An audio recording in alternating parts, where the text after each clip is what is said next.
আসসালামু আলাইকুম এভরিওয়ান, সবাই কেমন আছেন? আলহামদুলিল্লাহ, আল্লাহর অশেষ রহমতে আমরাও ভালো আছি। যে যেখান থেকে বসে আজকে আমার এই ভিডিওটা দেখতেছেন, আশা রাখি আপনারা সবাই সুস্থ আছেন, নিরাপদে আছেন। আরেকটি নতুন ভিডিও নিয়ে চলে আসছি আপনাদের মাঝে। আশা করি আজকে আমার এই ভিডিওটি আপনাদের কাছে ভালো লাগবে ইনশাআল্লাহ।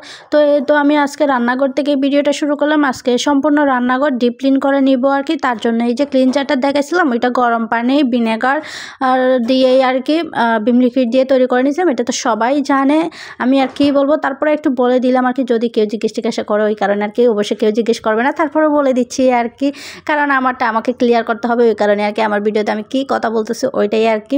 তো যা হোক, একটু মজা করলাম আর কি। তারপরে এই তো এখানে আমি চুলাটা পরিষ্কার করে নিচ্ছি কথা বলতে বলতে আর কি। তো সব কিছু একটু একটু ক্লিপ নিয়ে এই তো এখানে নিচে নামে রাখছি এটাকে, কারণ এই যে স্ল্যাবটা পরিষ্কার করতে হবে ওই কারণে আর কি। তো একেবারে খুলে রেখে দিছি, যেহেতু আমার এখনও সিলিন্ডারের সমস্যাটা ঠিক হয় নাই ওই কারণেই আর কি। যার কারণে ভাবলাম আজকে রান্নাঘরটা ডিপ ক্লিন করে ফেলি আর কি। অনেক দিন করা হয় নাই, যার কারণে আর কি। তো এটাও 2 মাস আগের ভিডিও হবে আর কি। মানে গ্যালারিতে থেকে গেছিলো, যার কারণে আর কি। তো এই তো এখানে দেখতেছেন গরু ঘাস খাচ্ছে। এখানে কিন্তু এখন বিল্ডিং হয়ে গেছে অবশ্য, তো বুঝতে পারতেছেন অনেক দিন আগের ভিডিও, তার জন্য এটা একটু স্মৃতি হিসেবে রেখে দিলাম আর কি। এই যে কত সুন্দর দৃশ্য, গ্রামীণ গরু ঘাস খাচ্ছে, সবুজ গাছপালা, এগুলো এখন আর দেখা যাবে না আমার ভিডিওতে এই পাশ থেকে আর কি, রান্নাঘর থেকে। তো এই তো একটু ভালো করে দেখিয়ে দিচ্ছি। মাশাল্লাহ, আজকের আকাশটা কিন্তু অনেক সুন্দর, দেখেন মাশাল্লাহ মাশাল্লাহ। মেঘগুলা যেন মনে হচ্ছে যে আমি হাত দিয়ে ছুঁতে পারবো এইরকম আর কি। দেখেন মাশাল্লাহ, মেঘগুলা দেখেন, মানে কি সুন্দর, আল্লাহর সৃষ্টি কত সুন্দর দেখেন। এই তো আমি কথা বলতে বলতে রান্নাঘরটাও পুরো পরিষ্কার করে নিচ্ছি, মানে জানালাটা আর কি। রান্নাঘরে এই যে থাই গ্লাস গ্রিল এগুলো পরিষ্কার করে নিচ্ছি, কিন্তু এগুলা পরিষ্কার করতে গিয়ে আমার হাত কতদিকে কাটছে। এগুলো পরে আর কি জ্বালা পোড়া শুরু হয়েছিল আর কি, কারণ গ্রিলগুলা মানে একটু মানে দানা দানা ছিল, ওই দানা এগুলাতে মানে হাত কেটে কেটে যাচ্ছে আর কি মোছার সময়। তো অনেক সাবধানতার সাথে কাজ করছি, তারপরও অনেক হাত ছিঁড়ে গেছে আর কি।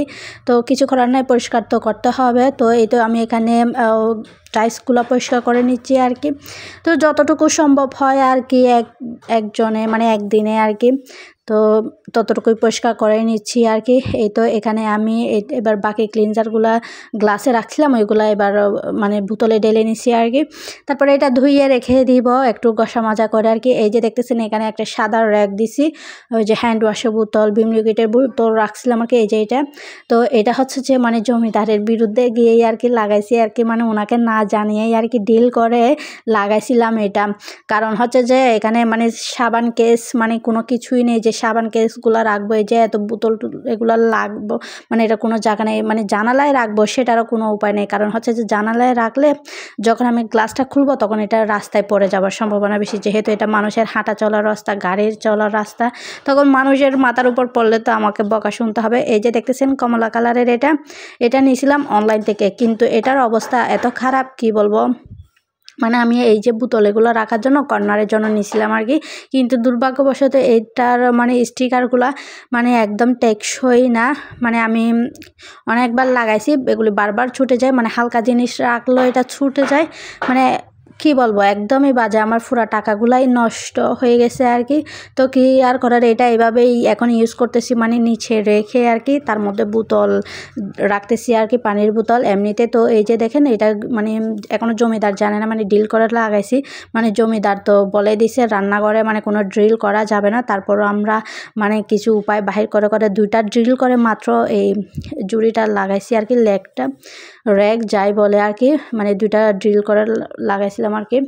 তো এই তো আমি কথা বলতে বলতে এই যে ঝুড়িটা ধুয়ে নিচ্ছিলাম। এই যে এই ঝুড়িটা দেখে বুঝতে পারবেন আমার ভিডিওটা কিন্তু অনেক আগের ছিল আর কি। এই বড় ট্রাই নিচে রাখতাম আর কি, পানিগুলো এটাতে ঝরে পড়তো। আর এই যে এটাতে লাল ঝুড়ি, এটাতে থালা বাসনগুলো রাখতাম আর কি। তো আমি রান্নাঘরে পর্দা ইউজ করি, যার কারণে পর্দাটা দিনে খুলে দিই, রাতের বেলা দিয়ে দিই। সামনের বিল্ডিং আছে তো ওই কারণে আর কি সব কিছু দেখা যায়, যার কারণে। এই তো কথা বলতে বলতে আমি কিন্তু একদম পুরো রান্নাঘর ক্লিন করে ফেলছি, মানে যতটুকু দেখানো সম্ভব ততটুকুই দেখাচ্ছিলাম আর কি। তো যা হোক, এখানে আমি বিছানার চাদরটা বিছিয়ে নিছি আর কি। তো এটা হচ্ছে যে এর আগের ভিডিওতে দেখাইছিলাম চাদর ধুয়ে দিয়েছিলাম, তো এটা এর পরের অংশ আর কি। তো এটার সাথে জোড়া দিয়ে দিলাম আর কি। তো ভিডিওটা মানে একটু সুন্দর দেখার জন্য আর কি আর করার দুষ্টামি করতেছি আর কি। তো ভিডিও এটা যেহেতু শেয়ার করা হয় নাই তার কারণে আর কি শেয়ার করে দিলাম। এই যে আমার হাতে এটা দেখতেছেন, এটাতে হচ্ছে যে মশারি রাখি আর কি, এটা আমি নিজেই সেলাই করছি। আর আমার হাতের প্রথম কাজ হচ্ছে যে এই মশারি কাভারের এই রাউন্ড ফুলটা, এটা আমি জীবনে প্রথমবার মানে এই কাজটা করছিলাম, সেই কারণে ফুলগুলো উল্টাপাল্টা দেখা যেতে পারে। তো এই তো এর আগের দিন আর কি আলু দিয়ে গরু মাংস রান্না করতেছি, তো এটা দিয়ে আজকে দুপুরের খাওয়া দাওয়া আর কি। তো আমরা গোসল করে মা মেয়ে চলে আসলাম আর কি, মানে বাকি সব কাজ অন্যান্য সব কাজ শেষ করে আর কি। তো এই তো আমরা খাওয়া দাওয়া শুরু করে দিচ্ছি কি। তো কথা বলতে বলতে ভিডিও শেষ পর্যায়ে চলে আসছি। আজকে এই পর্যন্ত, দেখা হবে পরবর্তী ভিডিওতে। আসসালামু আলাইকুম, আল্লাহ হাফেজ।